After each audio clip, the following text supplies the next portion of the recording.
Hello à tous et bienvenue sur la chaîne Rav Cooking. Si c'est la première fois que tu viens, sois la bienvenue.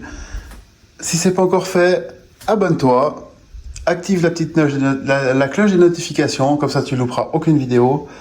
Aujourd'hui, je vais te présenter un truc que j'aime bien faire de temps en temps, qu'il fasse chaud, qu'il fasse froid, parce que ça peut se manger ou chaud ou froid. C'est bon dans les deux cas. C'est une tourte à la viande. Alors c'est ma recette à moi, c'est pas une recette forcément traditionnelle, etc. Mais c'est une recette que je fais depuis que je suis jeune homme, on va dire, que j'ai une vingtaine d'années.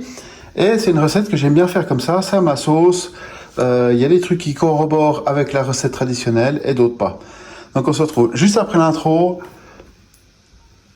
Et j'espère qu'elle te plaira. Allez, à tout de suite. Voilà, j'espère que l'intro elle t'a plu. Alors, pour les ingrédients, je les mettrai déjà aussi dans la description par écrit. Hein. On va faire un truc simple. Alors là, j'ai deux pâtes feuilletées. J'en ai une ronde, une carrée, parce que au magasin, j'en ai pas trouvé d'autres. Donc j'ai une ronde, une carrée. Ce n'est pas très important, vu que notre plaque elle sera ronde.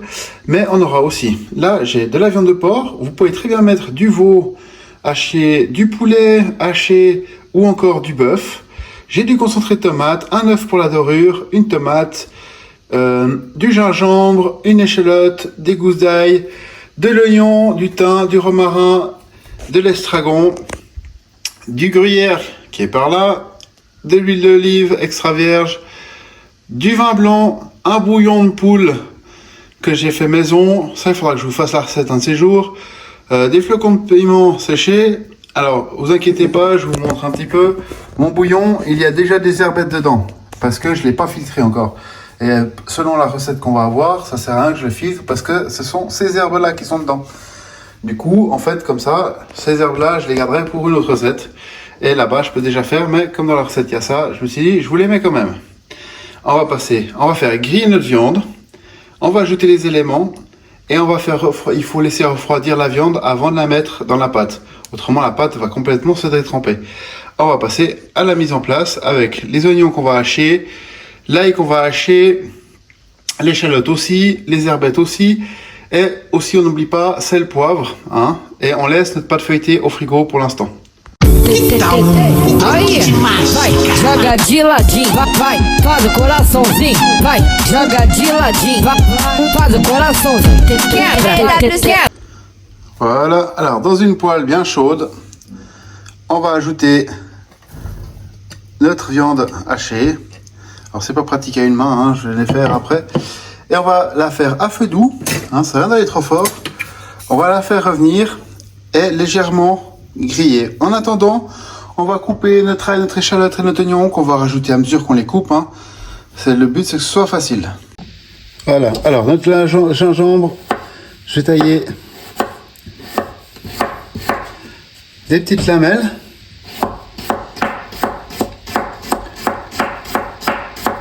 Assez fines. On réunit tout ça et on va le hacher finement. On va s'y prendre à plusieurs fois. Hein.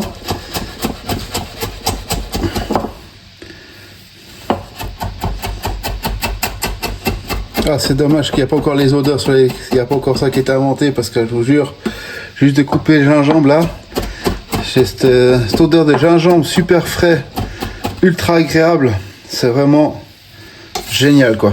Et on met ça dans notre poêle.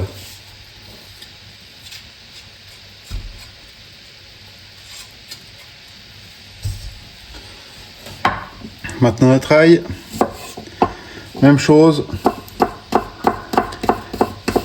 on l'émince tout fin, on peut très bien s'y prendre à plusieurs fois, après on le hache comme ceci. Alors moi j'aime bien quand c'est bien prononcé avec le goût de l'ail, donc j'y vais.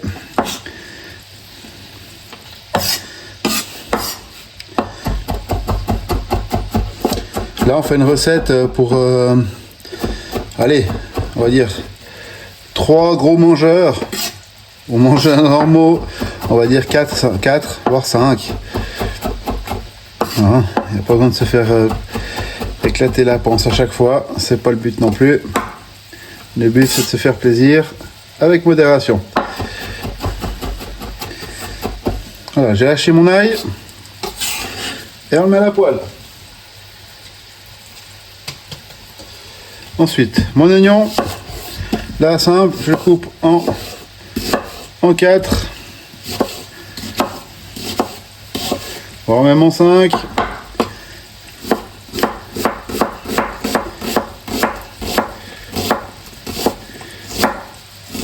Et on les mince grossièrement.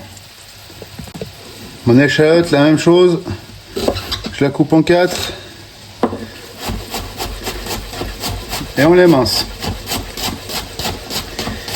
Alors, si vous n'aimez pas avoir des morceaux d'échalote ou d'oignon, hein, n'hésitez pas à le faire plus fin. Il n'y a aucun souci pour ça.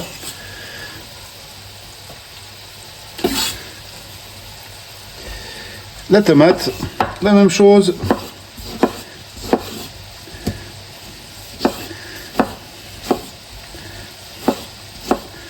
On coupe en dés. Pas besoin que ce soit trop fin non plus.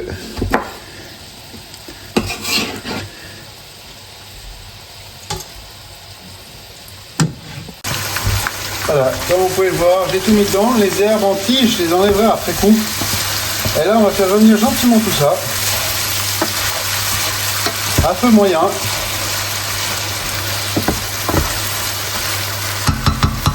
On va saler.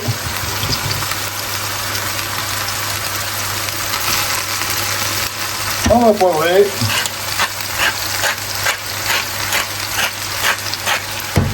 On contrôlera l'assaisonnement après encore une fois. Hein. Là, on va ajouter les flocons de piment. Et on va laisser cuire tout doucement, à découvert. Hein. Le but c'est que ça sèche un peu. Hein. Parce qu'après on va encore ajouter le vin blanc. On va déglacer au vin blanc les sucres. Et ajouter notre qu'est-ce que j'allais dire, et ajouter notre bouillon. Là on va ajouter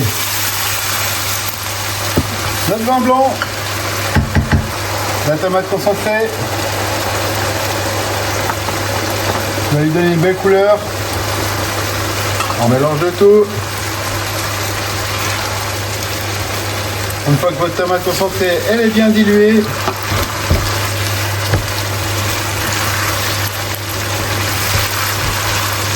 on va y mettre tout notre bouillon.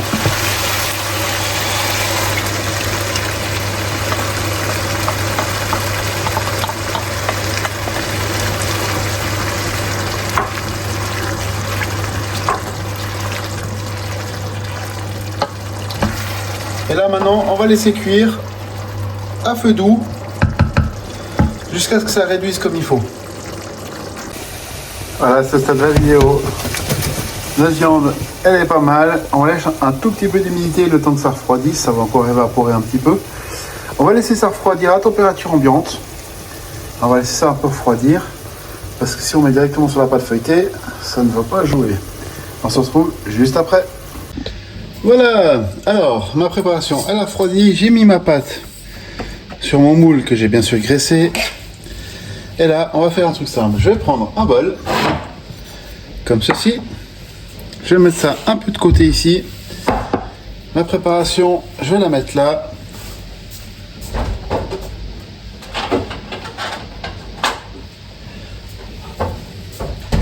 Et là, je vais clarifier mon œuf.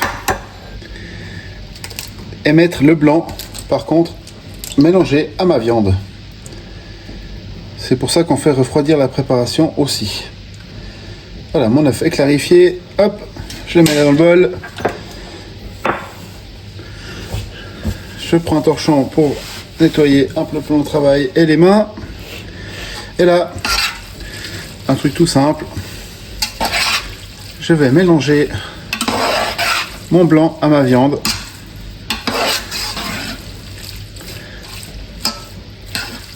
Comme ceci. À partir de là, je vais remplir mon moule.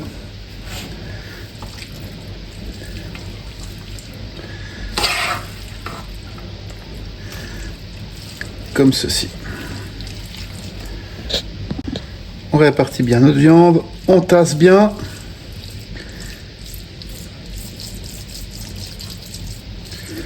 Que ce soit le plus régulier possible. Voilà. Maintenant, je vais prendre mon gruyère et je vais mettre une petite couche de gruyère comme ceci, bien répartie. S'il y a des petits morceaux, c'est pas grave, hein, ça va fondre. Et on va pas juste pas tout utiliser. Alors ça, c'est la partie un peu touche personnelle, rough cooking. Donc, on met bien partout.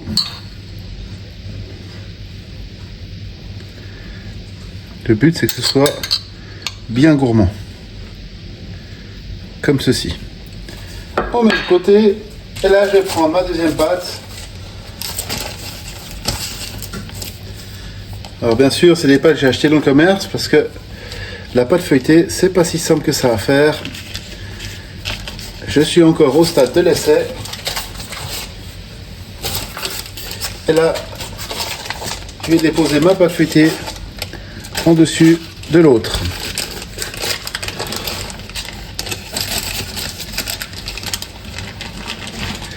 Comme ceci. Et là, je vais l'étirer un tout petit peu comme ça, qu'elle soit répartie le mieux possible. Alors ça colle un peu, c'est pas grave. Et là, ce que je vais faire, c'est qu'avec un ciseau, je vais couper un petit peu autour, comme ceci.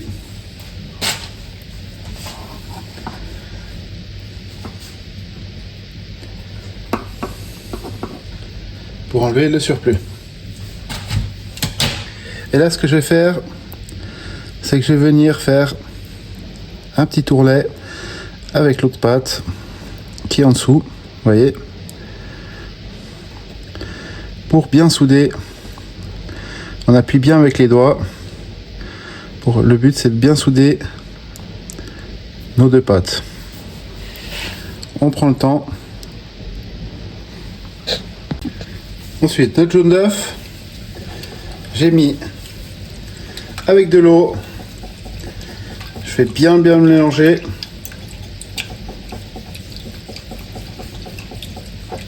Comme ceci. Et je vais venir bien dorer ma pâte. On fait bien dans les bords, faut vraiment que ce soit super bien doré, super joli à la sortie du four. J'ai fait préchauffer mon four à 200 degrés et on va cuire 35 à 40 minutes à 200.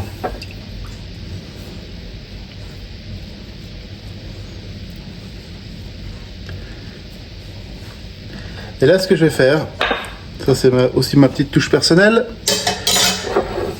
c'est qu'avec le reste de mon gruyère, je vais saupoudrer ma pâte de fromage pour donner un côté un peu plus gourmand.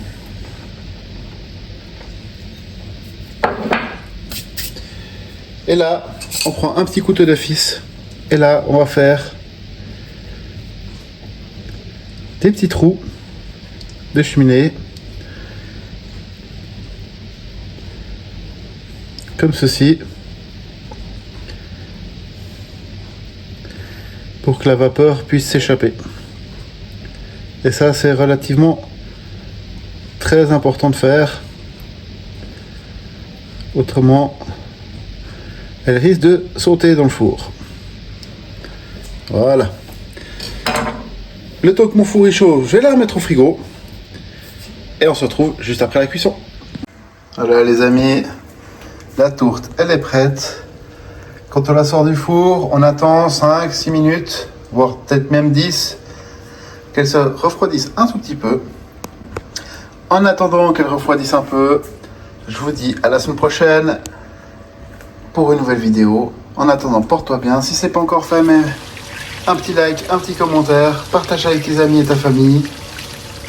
N'hésite pas à la reproduire et à me notifier sur Instagram, toujours avec le nom Raf Cooking. Allez, on se retrouve la semaine prochaine pour une nouvelle vidéo. Allez, porte-toi bien et abonne-toi. Allez, ciao.